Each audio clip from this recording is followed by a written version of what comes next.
It's becoming really clear that both Budda Baker and Devin White really want to become Philadelphia Eagles. They tweeted about it yesterday following the insane Jalen Hurts contract extension that keeps him in Philadelphia the next 5 years, and the details on it, we're going to look at that, are absolutely team-friendly. Huge thumbs up for that. And Paris Johnson finally visits Philadelphia, a real option at number 10. I'm Thomas Mott. This is the Thomas Mott Show.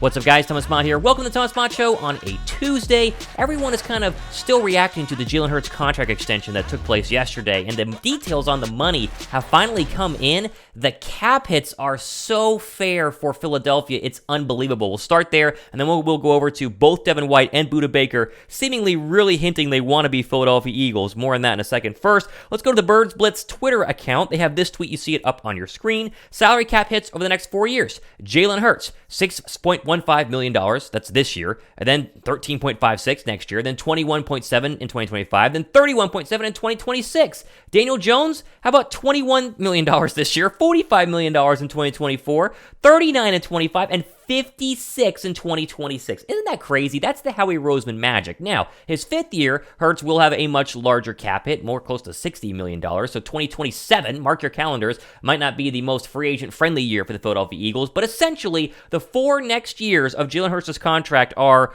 unbelievable. Chef's kiss, looking really, really good. Thumbs up for Howie doing Howie Roseman things. I mean, he absolutely balled out on this contract and still figured out bonus money and the way able to kind of make sure that Hurts still got essentially $51 million per year. I also want to just throw this out for all you people who are saying, oh my gosh, we signed Jalen Hurts. How are we going to be able to re-sign new people? These are the starters Philadelphia has at least signed through 2025. That's the next 3 years. This year, 2024, and 2025. They have Hurts. They have Brown. They have Devontae Smith. They have Slay, Bradbury, Goddard, Mailata, Johnson, Reddick, Sweat, Maddox, Jake Elliott, Landon Dickerson, Nakobe Dean, Cam Jurgens, Jordan Davis, Reed Blankenship.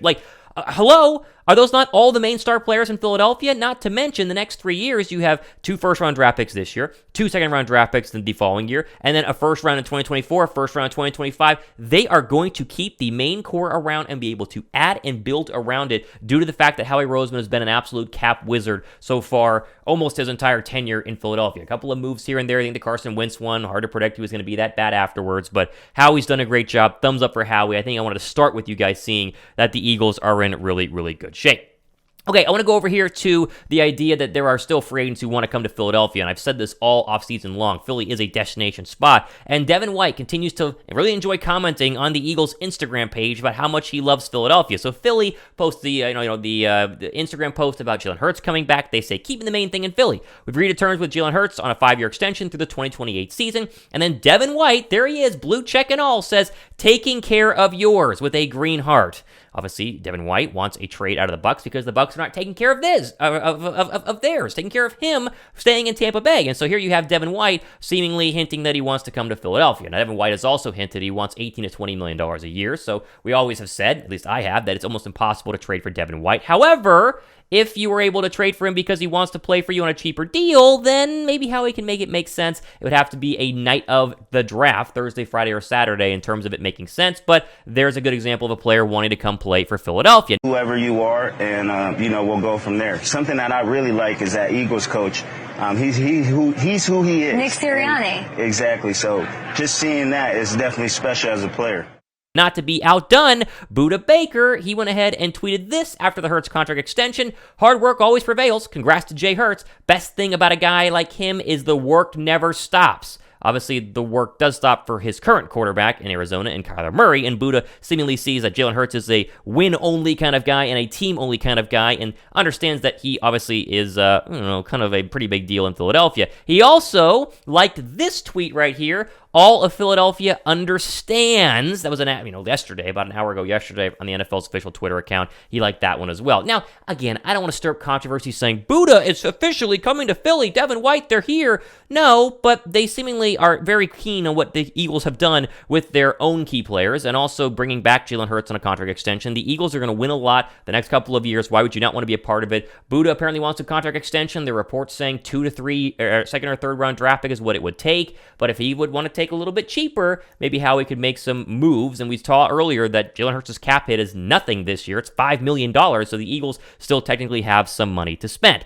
Not to be outdone, Boston Scott is already trying to recruit Budda Baker. You see on his Twitter account here. This is from Thomas R. Peterson. Scott obviously has the Howie vision there at the NFL Combine looking in on the Budda Baker quote tweet that we just talked about just a couple of minutes ago. And so there obviously is some recruiting that's being done on Twitter. Now, does recruiting always guarantee that that person's going to come? No. And so I want to continue to emphasize, I'm not saying they're guaranteed to come, but you see here the Eagle players are probably trying to actively recruit some of the stars that could come in and help Philadelphia. Really two of their main positions of need, linebacker and safety. Safety a little more so, but either way, Budda, Devin White, do you have a preference if you could get them? Slow, slim chance. If you could, which one would you get? Let me know down below in the comments section. Okay, final story of the day. It has to do from clutchpoints.com. The Eagles have finally, or they are today, finally meeting with one of the better tackles in the draft in Paris Johnson from Ohio State, who could be a real help to Jalen Hurts. I know what you're saying. Left tackle's not sexy. Right tackle's not sexy at number 10 overall, but it's Howie, and it's in play. Listen to this.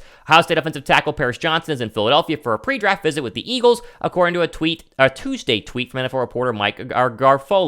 Ohio State Paris Johnson is in Philly for a pre-draft visit with the Eagles today. Heads up to see the Jets tonight and tomorrow, sources tell Garfolo. He also visited the Arizona Cardinals last week. Lots of possible fits in the top 10 to 15 for the talented, well-rounded prospect, end quote. Now, Johnson's really good. I mean, he might be the best offensive lineman in this draft. We talk about Peter Skoronski a bunch, but Skoronski is more of a tackle who can play guard, whereas Johnson can play guard, and he has played guard, but he's truly a tackle replacement for Lane Johnson. Now, again, most of us would rather not have Paris Johnson. I think almost all of us would rather have either Bijan Robinson or potentially a defensive lineman, whether it's Tyree Wilson or Jalen Carter or Will Anderson via trade-up. You know, you get my point. Miles Murphy potentially at number 10, but you got to look at who they've been visiting with, and they've been visiting with a lot of offensive linemen. Johnson was reported much earlier this offseason, but did not become official until today, and so you continue to kind of fill your bingo card out of players they've met with, and Paris Johnson now gets his stamp of approval that he's gone to Philadelphia for a top 30 pre-draft visit. So the possibilities are endless on who they could take, but Johnson definitely is one to keep an eye on. Let me know what you guys think. Any interest in Johnson? Is there anyone down below that'd say yes, get Paris Johnson? The argument today would be, well, you just signed Jalen Hurts to a $255 million contract, so you'd want him to be protected, right? And I agree, but why can't you use next year's first-round draft pick on an offensive tackle if you need one? Because Paris Johnson's not going to play this year. I think Juergens can be the right guard. Comments all the time say Juergens can't. I think he can. I'm not against Juergens being the starting right guard, and if that's the case, then you spent number 10 overall on a guy who's not going to start till later on in his career, which I don't know. I'm just a little bit out on that. So we will see. Obviously, thumbs up that the Eagles are doing their due diligence. If Johnson's a Hall of Fame guy, then gold jacket wearer, then maybe you do draft him, and who cares if he sits in red shirts this season? But I'm a little bit out on the idea of Paris Johnson. So let me know what you guys think down below in the comments section. Okay, plenty more stuff happening next couple of days and weeks. Let me know what you guys think in the comments section. Wednesday link live tomorrow night, 7 p.m., answering all your questions about Jalen Hurts' contract and the rest. I'm Thomas Mott. This has been the Thomas Mott Show.